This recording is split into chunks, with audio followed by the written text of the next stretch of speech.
Los podcasts financieros del canal El Emprendedor Salesiano te permitirá contrastar tus conocimientos académicos mediante la experiencia de grandes emprendedores de la zona. Disfrútalos. Bienvenidos al tercer capítulo de Podcast Financieros, un espacio que busca llevar el conocimiento de los negocios a la práctica, desde entrevistas con académicos, expertos y emprendedores del cantón, con el fin de que los estudiantes de la Unidad Educativa Salesiana Domingo Sabio puedan llevar la experiencia de emprender en la vida real. Bienvenida Nadia, experta en psicoterapia infantil y adolescente.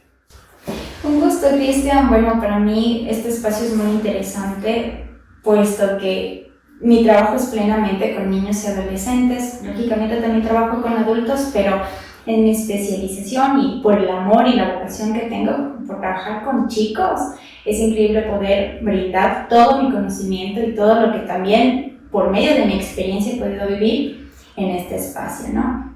Y te agradezco mucho por ese espacio que nos has dado, compartir toda la información importante que viene a ser un poquito el control de emociones, la línea de autoestima, ¿sí? Y bueno, este podcast es un paréntesis porque hemos hablado sobre negocios a nivel de innovación, a nivel de marketing. Sin embargo, algo que es muy importante en un emprendedor es su salud mental, ¿sí? Quiero preguntarte desde tu experiencia, ¿cuál es la importancia que tiene la autoestima, primeramente en los seres humanos y luego enfocarlo directamente al emprendedor? Claro. A ver, la autoestima, debemos saber qué es el autoconcepto, la autopercepción que tenemos en nuestras habilidades, aptitudes y actitudes personales que nos hacen tener la convicción del valor que tenemos como personas, ¿no? O sea, ¿qué tan bueno soy en esto que hago? ¿Qué tan bueno soy en esto que tengo? No juzgarme, más o menos, ¿no? Exacto, no. Y también date cuenta que es el punto en que tú como persona dices cuánto valgo, ¿sí? Cómo yo me siento. Por eso mencionaba, ¿no? La convicción personal del valor que tú tienes. Justamente esto se lo relaciona bastante con el amor propio también, ¿no? Y hay un libro, de hecho, que lo tratamos con los chicos en clase, de Walter Rizzo. Creo que los libros de Walter Rizzo son bastante entendibles, es muy sencillo la manera de escribir y bueno, yo lo vi algún día que era Enamórate de ti, el libro, y nos recomendaba y nos decía, ¿no? ¿Cuántas cosas has hecho por ti mismo que has hecho también por las demás personas? ¿No? Y creo que ahí viene el amarte un poquito a ti mismo, ¿no? Y bueno, ¿y qué nos podrías decir tal vez de esta autoestima en la toma de decisiones, tal vez, no sé, en el trabajo, en el emprendimiento mismo? ¿Qué incidencia tendría? Claro, es que a ver, si yo como persona emprendedora tengo una autoestima alta, voy a ser capaz de enfrentar todas las adversidades que se vengan cuando pones un emprendimiento. Primero, que cuando abres un negocio, alguna situación de emprender, no solo negocios, no, locales comerciales, locales de comida, incluso un espacio terapéutico, una clínica, por ejemplo. Otro emprendimiento más. Exacto. ¿No? Entonces, ponte en este sentido, tú necesitas tener una autoestima alta, porque ¿qué tal? Abres un local, un restaurante, y de pronto no viene gente, ya es un mes, ya es 2 meses, y te pones a pensar, algo no estoy haciendo bien, y si tal vez yo no soy bueno en esto. Y te empiezas a juzgar y tu autoestima otra vez empieza a tener un desbalance, se podría llamar. Claro, entonces comienzas a decir, bueno, ¿y qué tan bueno soy en esto? Comienzas a dudar de ti mismo, de tus, como dije, habilidades, aptitudes, actitudes, ¿no? De todas tus capacidades. Entonces, en este sentido, tú como emprendedor dices, no, o sea, soy tan malo en esto, mejor debería cerrar, debería dejarlo. Y te inunda de pensamientos negativos, de ya no volver a intentar, y eso es muy importante en el momento de aprender, ¿no? Claro, en cambio, si tienes una autoestima alta, dices, no, o sea, son 2 meses, y te hablas a ti mismo con un lenguaje positivo y dices, no, son 2 meses, estoy seguro de que si busco estrategias, yo que sé, marketing por redes sociales, marketing tal vez en volantes, me invento, ¿no? De esta forma voy a atrapar más gente.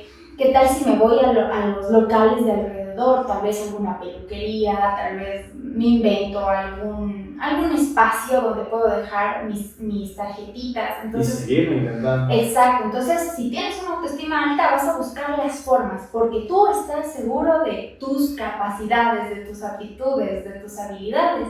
Entonces en este sentido te ayuda un montón como emprendedor estar seguro de ti mismo. Y bueno, también el estar seguro de ti mismo, conocer tus habilidades, tendría que ser una línea de autoconcepto, ¿no? De saber lo que yo valgo, por ejemplo. Pero veo también una incidencia en las experiencias. Por ejemplo, si tengo una mala experiencia en algo que estaba haciendo y no me fue bien, o tal vez lo pongamos en el nivel de estudiantes, ¿no? Con los chicos. Tal vez yo estuve todo el tiempo estudiando con objetivos altos para llegar, por ejemplo, a tener un lugar en la bandera con esto del cuadro de honor. Resulta que cuando llega el día no salgo. Y yo pensaba que era una persona inteligente, que era una persona que en verdad se merecía eso, ¿no? Y no salí. ¿Cómo afecta a mi autoestima, por ejemplo, ese tipo de cosas que se puede ver en clases y que también se extrapola al emprendimiento? Claro, y mira aquí qué importante también es la incidencia del estilo de crianza. Porque a ver, si tú tienes unos padres que desde muy chiquitos te hicieron sentir seguro de ti mismo, capaz de ti mismo, confiado en ti mismo, que te hablaron con un lenguaje positivo, ¿sí? Entonces, que siempre te hicieron sentir capaz de. Entonces, ok, hijito, tú sabes que estamos aquí para ti, que, ok, no saliste en el cuadro de honor como tú mencionas, pero somos tu familia, te vamos a querer siempre, ¿sí? Y estamos seguros que tú eres el mejor. Pero es muy distinto, por ejemplo, si también hay un tipo de adolescente en este caso que, y ahora no salí en el cuadro de honor. ¿Qué van a decir mis papás? ¿Qué van a hacer mis papás? ¿Qué me van a decir? Soy lo peor porque mi hermana salió en el cuadro de honor, mi hermano también, y yo. Y llegan momentos en los que dudamos de nuestras capacidades, ¿no? Y creo que ahí es la autoestima importantísima también. Exacto. Entonces, ¿por qué hago esto, ¿no? De poner a los padres primero? Porque desde ahí nace. Recuerda que desde los 0 hasta los 5 años se forma una estructura de personalidad, ¿no? Pero también se forma parte de la autoestima, a pesar de que la autoestima se puede desarrollar durante toda la vida, ¿sí? Y eso lo llamamos como neuroplasticidad del cerebro también. ¿Entra dentro de esas habilidades? Claro que sí podría llamarse. Desde el neuroaprendizaje lo llamamos de esa forma también, ¿no? Crear nuevos hábitos, de mejorar mi autoestima, por ejemplo, ¿no? Tal vez quererme más, consentirme más y darme esas autocharlas positivas de mí mismo de las cosas en las que yo soy bueno. Claro. ¿Servirían esos como hábitos para reforzar este nuevo... Claro. Esta nueva autoestima? Porque primero el punto clave aquí es autoconocerse, ¿no? Y aquí justo también entra esto de la inteligencia emocional. Primer punto, tienes que tener habilidades intrapersonales, es decir, conocerme a mí mismo, saber mis debilidades, mis fortalezas, las oportunidades que tengo, lo que trabajamos en un FODA, por ejemplo, ¿no? Entonces justamente es eso, como habilidades intrapersonales y también las interpersonales. Con las demás personas. Exacto, con los demás. Entonces, si yo sé cómo son los demás, puedo adaptarme también a ciertos contextos. Por ejemplo, algo que pasa bastante en los emprendedores, se me viene en este momento, ¿no? Que, por ejemplo, si tú tienes habilidades interpersonales, sabes cómo conocer tu mercado comercial, ¿no? Ponerte en los zapatos de la otra persona. Y eso es muy importante, ¿sabes? Porque estuvimos en unos capítulos anteriores hablando de Design Thinking, que es sentir prácticamente las necesidades, los deseos, las frustraciones que tiene el usuario, o en este caso sería el cliente, ¿no? ¿Qué frustraciones, cómo se siente, qué hace, qué desea en realidad? Para, conociéndolo, teniendo los zapatos de este cliente, poderle atender de la mejor manera en el servicio al cliente o diseñar productos que me los pueda comprar. Pero ¿cómo podemos ser más asertivos? Claro, y sí, justamente es este ámbito de, justamente habíamos hablado un poco sobre Daniel Goleman, ¿no? Pero también está el punto, y yo te decía, Reuben Barón a mí me encanta, porque Reuben Barón te habla de habilidades intrapersonales, interpersonales, de la adaptabilidad, gestión del estrés y el estado emocional. Entonces, cuando hablamos de la adaptabilidad, ¿sí? Ponte, me pongo un local comercial de ropa en la calle Rocafuerte, ya, digamos Rocafuerte y 10 de agosto, y veo que la gente no transita mucho por ahí. Ok, me adapto, ¿qué hago? Tal vez pongo un letrero más grande, me adapto a las necesidades. Por ejemplo, tú mencionas de ahora cómo soy flexible a esto, ¿no? Entonces, por ejemplo, si yo tengo una buena inteligencia emocional que se asocia a una buena autoestima, una autoestima alta, entonces digo, ok, me hace falta esto, voy a ser adaptable, ¿no? Me adapto a tales situaciones. Ok, si tengo una necesidad prevista ya en el mercado y realmente me doy cuenta que no es lo correcto, porque lo vi desde mi capacidad interna, pero no externa, ¿no? No hice un análisis comercial, entonces me doy cuenta que fallé en ciertas cosas. Ok, ¿qué hago ahí? O sea, me derrumbo totalmente, ¿sabes qué? Ya no quiero seguir con esto porque no sirvo para esto. Y aceptar que a veces nos podemos equivocar, ¿no? Creo que nadie nace siendo experto en algo y de hecho el claro ejemplo lo vemos también en el desarrollo de estos videos. Creo que con cada podcast que pasa vamos mejorando, vamos haciendo cosas nuevas y sería no tener miedo al fracaso. Exacto. ¿No? Pero cuéntanos tú desde tu experiencia, ¿cómo hacemos, no? Para no tener miedo al fracaso, porque es fácil decirlo, pero muy difícil vivirlo, diría yo, porque si algo en realidad no salió como tú querías, y bueno, volviendo a los chicos, ¿no? Yo he visto muchas veces que están muy preocupadas por la carrera, que no les va a salir un cupo en la universidad, ese tipo de cosas que nos afectan, ¿no? ¿Cómo enfrentar el miedo al fracaso? Claro. Primer punto, identificar las emociones que estoy sintiendo en ese momento. A veces, no sé si te ha pasado que te despiertas un domingo en la mañana, te sientes como aburrido, como fatigado, sin ganas de hacer nada. De seguir durmiendo.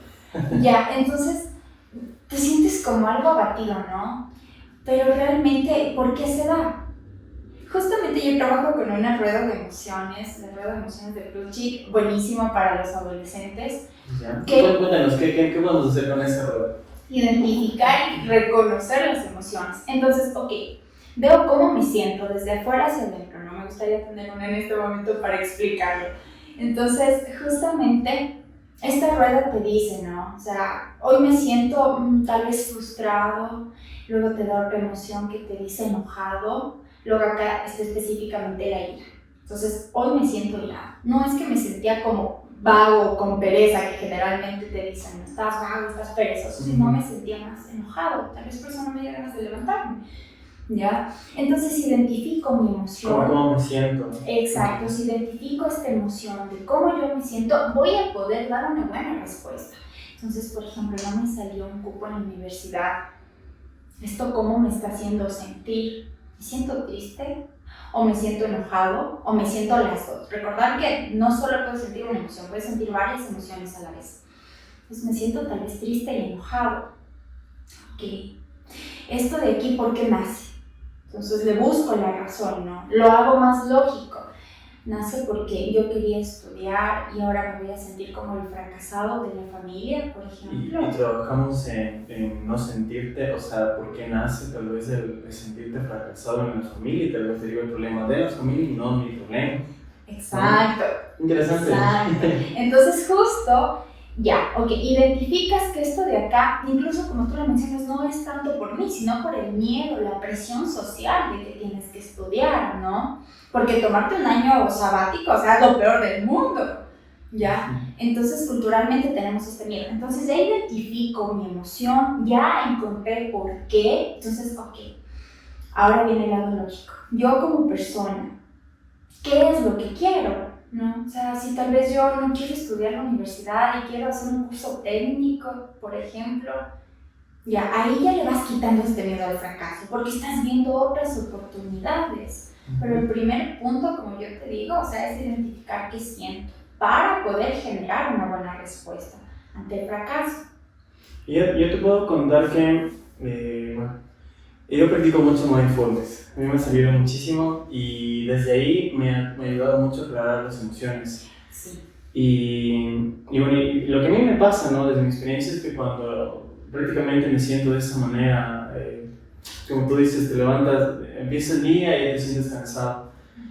Después de hacer este proceso de mindfulness, ver qué pasó en el día, ver en realidad por qué me siento así, solamente el hecho de sentir la emoción me deja tranquilo.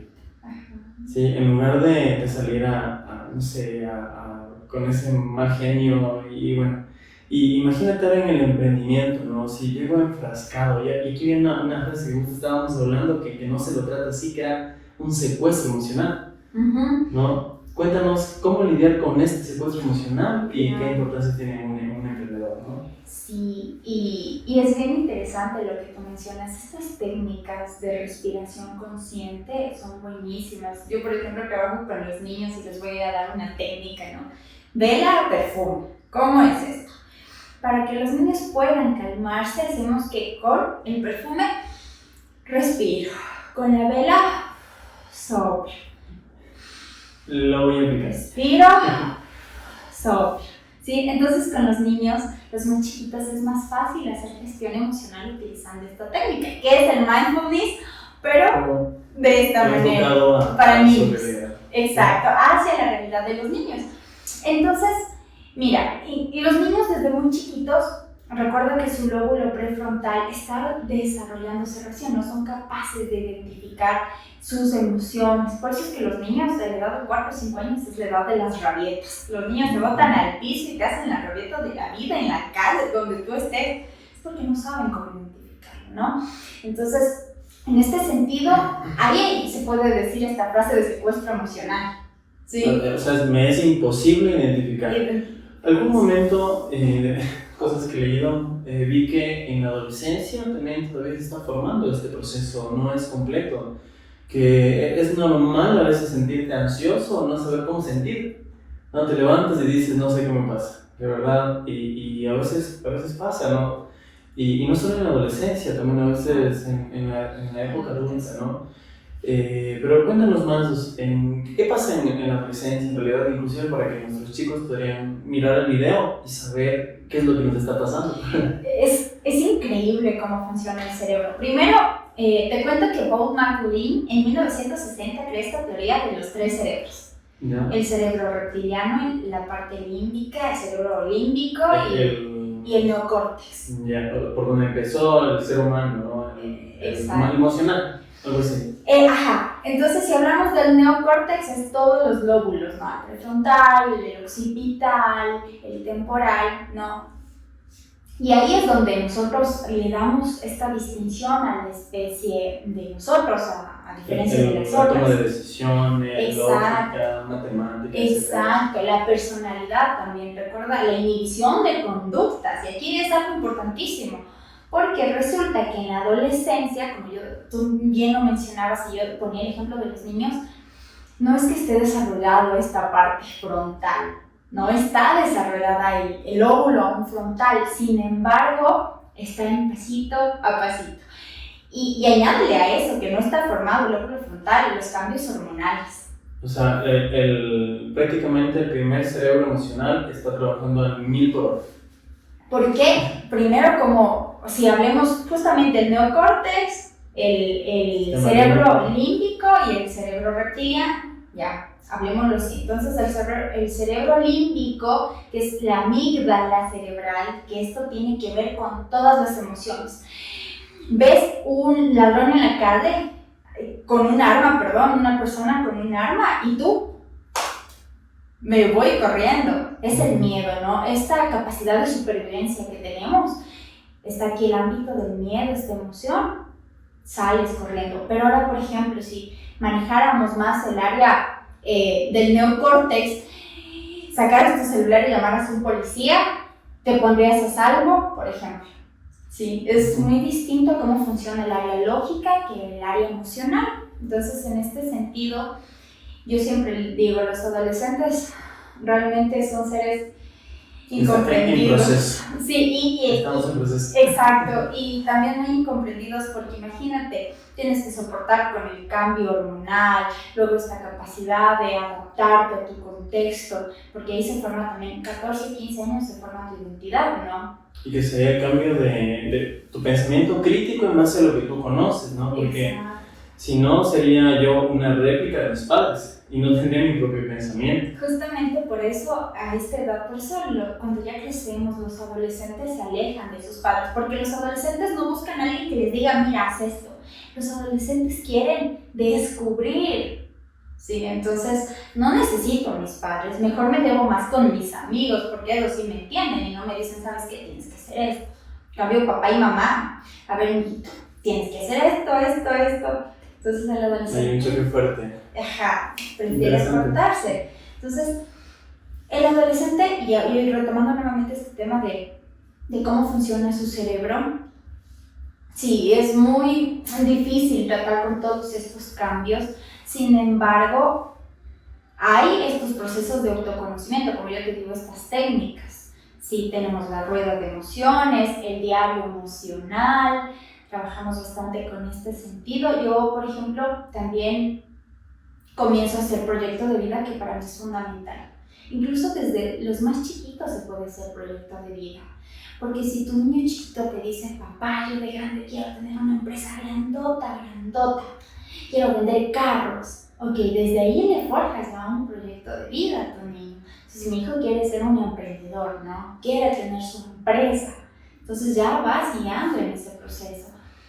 Ahora también, por ejemplo, en este proceso de la adolescencia, cómo un adolescente identifica qué es lo que quiere. Por ejemplo, yo sé que en la unidad educativa de donde tú trabajas, hacen proyectos de vida, ¿no? Entonces el proyecto de vida es una herramienta increíble para los adolescentes, pues incluso aquí estás viendo, ¿no? O sea, ¿qué es lo que quieres? ¿Estás razonando o estás obligándote a razonar el por qué sigo, el por qué hago y tal vez en esos momentos emocionales que podríamos llamarlo biológicamente, estoy destinado a tomar decisiones impulsivas, le adapto a mi cerebro a tomar decisiones más razonadas? Exacto. Entonces, de esta manera tú le dices al chico, ¿no? O sea, ¿qué es lo que quieres en 5 años? Y como tú dices, una respuesta a la lógica diciendo, ok, es que 5 años ya termino el colegio y yo no quiero estudiar a la universidad, yo quiero viajar, por ejemplo, pero tengo que hacer algo con mi vida. Entonces, voy a tener que estudiar. Ahora, ¿qué quiero estudiar? Y ahí viene otra situación, conflicto en el adolescente. Entonces, comienzas a racionalizar, como bien lo dices tú, pero aquí también entra el lado emocional y también tiene que ver muchísimo con la autoestima. Porque, a ver, si yo tengo una buena autoestima, estoy siendo reforzado por mi familia, por mis profes, que tú eres bueno, tú te va a ir súper bien en la vida. O sea, ok, entonces sé que puedo meterme a estudiar en medicina. Voy a estudiar mucho, voy a estudiar fuerte, quiero hacer esto, luego me quiero especializar en tal cosa. Y tengo una visión positiva frente a la vida. Pero, por ejemplo, si como adolescente no tienes apoyo de tus padres ni de tus profes, esto de la comunicación asertiva tiene que ver muchísimo, ¿no? Como profesores, como padres, como personas que trabajamos en el área social, es muy importante que nosotros hablemos de manera positiva a nuestros niños y nuestros adolescentes, porque, por ejemplo, tú sabes que desde el aula clase el niño va aprendiendo muchas cosas, ¿no? Desde chiquito, si tú le resuelves... Eso se gusta hablar prácticamente. Ajá, entonces si tú desde chiquito le dices, mira, qué bueno que has hecho esto, mira, te salió súper bien, como docente, entonces tú le estás reforzando su autoestima. Pero si tú le dices, ¿sabes qué? Vaya, no sirves para nada. Antes, por ejemplo, era lo que... Hasta yo me sentí mal ahorita con esa frase. Solo escuchar la frase es fuerte. Exacto, y es que eso te iba a decir antes. La violencia verbal era como que normal, incluso la física en las instituciones educativas, ¿no? Ahora ya no está así, pero ahora en cambio carecemos de límites y normas. Pero esa es otra cuestión. Entonces, por ejemplo, tú le vas diciendo al adolescente, es que eres bueno, al niño también, es que eres bueno, eres capaz, igual como padres, igual como personas que trabajamos en el área social. Entonces el niño va diciendo, soy capaz de, ¿sí? Entonces desde ahí fortalecemos también mucho la autoestima. Qué interesante, de hecho, creo que todo su línea social, ¿no? Donde él comparte y va a incidir en la autoestima prácticamente, ¿no? Que tiene, y a largo plazo, ¿no? Porque también he escuchado que lo que se desarrolla en la adolescencia también de ciertos correctivos emocionales también se ve incidencia en la adultez, ¿no? Y bueno, para ir finalizando esta entrevista, quería hacerte esta pregunta y también que nos ayudes con unos consejos. Sabemos que la autoestima depende mucho o incide en la toma de decisiones, ¿no es cierto? No ser muy impulsivos, tener en este caso un proyecto de vida, objetivos, y se relacionan entre los dos, porque tal vez si yo no tengo buena autoestima no voy a tener objetivos altos, ¿no? De ser tal vez presidente de la república, ese tipo de objetivos enormes, pero si en tal caso no quiero entrar en un círculo vicioso donde no tengo objetivos, por lo tanto no me automotivo, por lo tanto mi autoestima sigue baja, ¿no? Para todos esos chicos que nos están viendo y sienten que su autoestima está, no sé, no está normal, no está equilibrada, ¿sí? ¿Qué consejos? E inclusive yo creo que en ocasiones también me pasa, ¿no? Eso de dudar a veces de lo que somos capaces de hacer. ¿Cómo mejoro eso? ¿Qué hábitos o qué consejos les podrías dar a los chicos, a emprendedores en general también, que es importantísimo para mejorar esta autoestima? Ok, primer punto es el autoconocimiento, ¿sí? ¿Cómo yo soy? ¿Cuáles son mis fortalezas? ¿Cuáles son mis debilidades?